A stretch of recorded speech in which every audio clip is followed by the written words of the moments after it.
Hello, everyone. It's me, Joseph, again. And me, Brandy. Wow, she tried to steal my thing. Alright, so now we're on the subject of draping, or like the French like to call it, dropping. I'm funny. Okay, so we're going to go over a couple of key points. Okay, so the first thing is, why is draping important? So draping is important because it protects your client's clothing. As many of y'all are slowly starting to realize that if you don't drape properly, like especially during a perm or a color, it starts to seep through. So a lot of people are complaining that when they do a perm, their client gets mega wet, like their back is all drenched, to things like that. So the proper draping is to prevent as much as that as possible. It doesn't mean that it's going to completely solve the problem, but it's going to like eliminate a lot of the mess.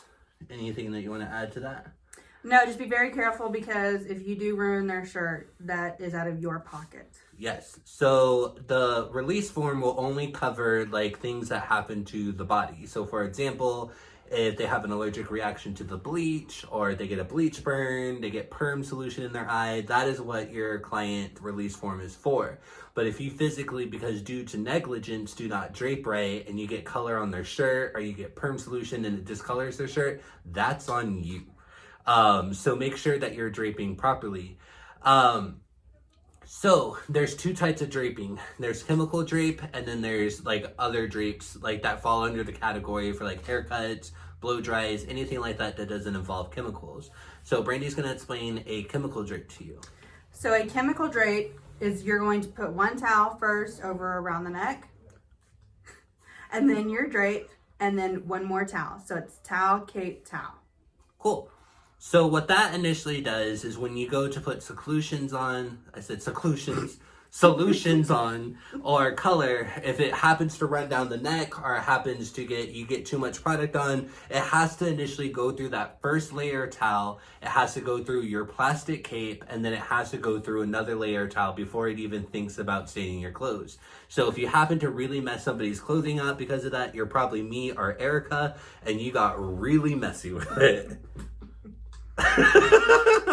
So it's happened before, and I know a lot of y'all are like, but every time I shampoo my client, they get wet all the way down, things like that. A lot of that has nothing to do with the draping, and a lot of that has nothing to do with you. A lot of our older clients can't sit back properly in that bowl, things like that. So a lot of things, as long as you're doing the most that you can to protect you and yourself, then you can't ask her anymore. So at least if you do ruin that clothes, at least your manager knows that you drape correctly, you used towel, cape, towel, you did everything correctly, things like that. So that should have your back for the most part. The next drape is, they call it the hairstyling drape, but Brandy will let you know when to use these and why and how to properly drape. So a styling drape is basically, you're going to get a neck strip and make sure it covers right here. And then your cape is going to be laid right across the neck strip. So it's just the neck strip and the cape. And the way you're going to be using this is like a haircut, or like a conditioning treatment, blow dry, anything that does not have to do with chemical services. And you can re-drape at any time. So a lot of y'all will complain, well, the neck strip gets wet. Well, just take off the drape and apply a brand new neck strip. Same thing when you're doing like a color or a perm and you go to do a haircut afterwards, that bulky towel is still gonna get in the way. So I would remove that towel and then put a neck strip on there. Yes. So like touching on what she said, if you happen to get to a point where like the neck strip's coming off, the towels are getting too moist, anything like that, nothing in the rule book doesn't say that you can't re-drape. So if you find yourself in the middle of the service, especially like a perm, that first towel is just like wet and it's soaked and it's just dripping there, things like that, take it off and replace it with a new one. That's the reason why the school has over 300 towels for y'all to use. Or a neck strip. In the middle of a haircut, you start noticing that you're wetting the hair down and that neck strip gets wet and starts to sag off. Take it off and put a new one on. We also have cloth neck strips, so you can use a cloth neck strip if you are tired of the paper ones, things like that. So don't be scared of changing your drape, anything like that. So what me and Brandy are gonna do now, besides her giving me some crazy side eye right now, is we're gonna demonstrate these drapes for y'all. Cool? let's get to dropping this drape. I'm trying to make drape and drap. It's not working. Okay, ma'am, if there's nothing I can get you, then Joseph's gonna be right with you, alright? If you need anything, the name's Jeremy. Thank you, Jeremy, for all your help. I got it from here. Alright, guys. So what we're gonna do is demo our different types of drapes. So the first one we're gonna demo is a chemical drape. So a chemical drape, first of all, needs to happen with a plastic or thicker cape. So this cape right here is made out of a thicker cloth. The reason why you want to use these is when the chemicals start dripping, anything like that, it's really hard to penetrate these capes. If you use a cloth cape, which is known as your hairstyling or hair cutting cape, this is made out of like a really thin material. So if you try to get these wet, it's gonna leak through. So a lot of the times you'll see us get irritated because you're using the wrong kind of cape. It's because you're not using the right one. It would almost be like trying to put a t-shirt over yourself and then not expect to get your skin wet or anything like that. It will absorb through that material. So you need a thicker material, so therefore the product doesn't saturate through, all right? The next thing is you're gonna get a towel. I don't know if I made this clear or not. I got distracted by Jeremy. But this is a chemical drape, okay? So you're gonna get a towel, you're gonna open it, you're gonna grab opposite corners. You will notice that your corners will not meet, okay? So a lot of y'all are doing this wrong and you're putting the towel over your client's neck like this. This is horribly wrong because if the product gets to dripping and everything, it's open back here. As you can see, the towel is not touching. Even if you try to crisscross these, she goes to move, this is gonna come unraveled. So I don't know where you are getting this from. So this drape is probably good if she's gonna eat ribs and doesn't wanna get anything on her shirt, but that's not what we're trying to do. We're trying to protect the back of her shirt. So you get the towel and you put it behind your client and this comes in front like this. So this way you can either put a clip right here to hold this snug, or you can keep this, you can tuck your corners in like this so it can hold itself. Cool, so her neck is all protected. The other point of the towel or the neck strip is so the cape never touches the neck. The point is to get this cape to not touch the neck, okay? So now we open up our cape. We wanna make sure it's nice and overly our whole entire client. We're gonna put this cape around the towel and make it snug enough that it will stay in place. When we get to the back, you notice how the cloth right here kind of crisscross. We wanna make sure to make it crisscross the other way so nothing in her back is exposed. Cool, because a lot of those products go dripping and your cape is open like that, so your t-shirt is exposed here. That looked like I was just giving birth. But it's exposed right there, so everything's gonna get wet right there. So you don't want that to happen. All right, the next thing is you're gonna grab another towel, same technique, corner to corner. These corners won't touch. You're gonna put it again on the back, facing the front, and you're gonna put a clip right here to hold it in place, or you can tuck your corners in like so. This way, when we go to put perm solution, we go put color or anything like that, it has to soak through this towel, it has to soak through the plastic cape, and soak through the towel underneath. And because you put the longer part in the back, you almost gave yourself a bib back here. So when things start dripping and everything, it's gonna catch in these towels right here. Okay, so if you had it the other way, like a lot of you students do, and you go this way, you're not gonna have as much protection. Like it's all open right here. So sometimes these capes, even though they're made out of plastic, clients move and things like that, and it's gonna expose the back of her shirt, and then it's gonna start getting all of this wet right here.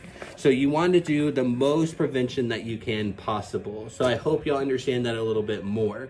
So when I come around checking y'all's drapes or your haircuts, y'all know what we're expecting now. Cool? Cool beans. Our next drape is gonna be the neck strip, or for the hairstyling one. So you get a neck strip. Again, it goes over the front of the neck. A lot of y'all are doing this number and it becomes too thin. These actually stretch, so there's no excuse why they can't fit around somebody's neck. So you keep it as flat as you can against the neck. We're gonna turn this chair over a little bit so maybe you can see the back. You're gonna crisscross it on the back. Notice that I'm keeping it nice and flat. And then I'm gonna bring this top part over, and then I'm gonna tuck it into itself over here. So as you can see, the neck strip is covering the whole entire back. It's nice and flat. Her whole neck is covered. It's not pinched down, anything like that. Even if we lift her neck up right here, you see that it's nice and flat, that it's not pinched down or anything like that. Then we get the cape. We're gonna use our cloth one. Put it over our client. Make sure the cape is not touching the neck. Place our cape nice and snug on the neck. You don't want to choke them out. Again, you want to make sure that the flap covers the whole back. That's the point of this. Some people have gotten the habit of double buckling it. So they will buckle it all the way over here so it stays. Good idea. Whatever you can do to make sure that your client stays safe. Okay? So as you can see, everything's nice and covered. When y'all go to spray water, things like that, it'll go into that neck strip. I personally do not like the paper neck strips, but it's the most cost-effective and easiest way to do things. So they're moldable, things like that. I'm with y'all that they crunch down a lot, but if you start off with a nice and flat on the neck, things like that, there shouldn't be an excuse. And like I said, like Brandy said earlier, if you're gonna shampoo them first with being draped and everything, of course that neck strip's gonna get wet. So what you need to do after you shampoo them is take this off like so, take off the neck strip, lower this down so it touches their shirt, not their neck, and then get a brand new neck strip and then replace it and then start your cut, if that makes any sense. Cool? All right. So we're gonna move on to the next part of the video and we're gonna answer a couple of questions. All right, now that you saw how everything was properly demoed, we just wanna go over a couple of points. The first one is you don't have to drape when you're out there in the real world. So in the real world, the reason why a lot of stylists don't do towel, cape, towel, or neck strip and a cape, you'll notice like when you go, they don't use any kind of draping whatsoever. The reason why is they're using a fresh cape every single time. So like the salon I worked at had hundreds and hundreds of capes. So all we did after every single client is throw that cape in the wash and use a new cape on a client, or even multiple capes during the same client. So until you get to that baller level where you have a cabinet full of drapes, then you don't have to worry about it as much. I would still recommend using a plastic cape and at least a towel cape towel with chemical services, just to protect you and the clothing, because like I said, the release form will not cover that, so you always want to be the safest as possible. But as for haircuts, that's the reason why in the real world a lot of people don't use neck strips, is because they're using a fresh cape every time. You need to know that it is illegal. Once the cape touches the neck, you can't use that on anybody else. You can use that on the same client because it's their neck, their germs, their skin, their everything. So you won't get in trouble if you take that cape off, shampoo them, and put that same old cape on them, because it's their hair, their germs, their everything. But I can't cut my hair with that cape and then use that same one on Brandy without using some kind of barrier as protection. So a good rule of thumb is once it touches the skin, you need to throw it away and get another one. And by throw it away, I mean put it in the laundry, unless you're that bougie and you're gonna buy a $30 cape every single time. Cool? Anything else you want to add to it? The draping? When we draped in the salon, we didn't do towel cape towel. We did a towel and we laid it flat across their back and we would tuck it into their clothes, and then put a drape on. And then we didn't use neck strips either. So at least the towel created the barrier, so that if color or anything got on it, it didn't ruin. We do have stuff here to help, like with water getting on the back, like when you're shampooing, especially with these little old ladies. However, I don't want you to not practice good draping just because we have the little plastic strips that come around their head or lay across the sink to keep them from getting wet. This isn't a school thing. This is a state board thing. A state board does come into your salon and you're not practicing proper draping, you will get in trouble. In order for you to pass your state board test, you must drape the way that we teach you and the way that we show you. If you do not, that's why it's important that you know when to drape for what client, because at state board, there's no talking. So a rule of thumb is if you see a towel cape towel in there, you know that it's a chemical drape. And if you see a neck strip in any bag, you know that it's a neck strip and a drape, things like that. So just keep that in mind, that it is in order to get your license, you have to do it a certain way. Other than that, y'all are good to go. Like I said, we will always be coming around and correcting you. Make sure towels are going the same way. You're not having neck strips hang off, things like that. Like I said, if it's out of your control, worst case scenario, like I said, the cape can touch your client. You just can't use that cape on somebody else. So worst case scenario, you have a kid that won't sit still and the cape keeps on dropping and the neck strip keeps on popping off, then take it off. You just need to know after that kid's cut, that cape needs to go in the laundry, be washed, dried, sanitized, and then come back. You just can't keep using that cape on other people. Cool?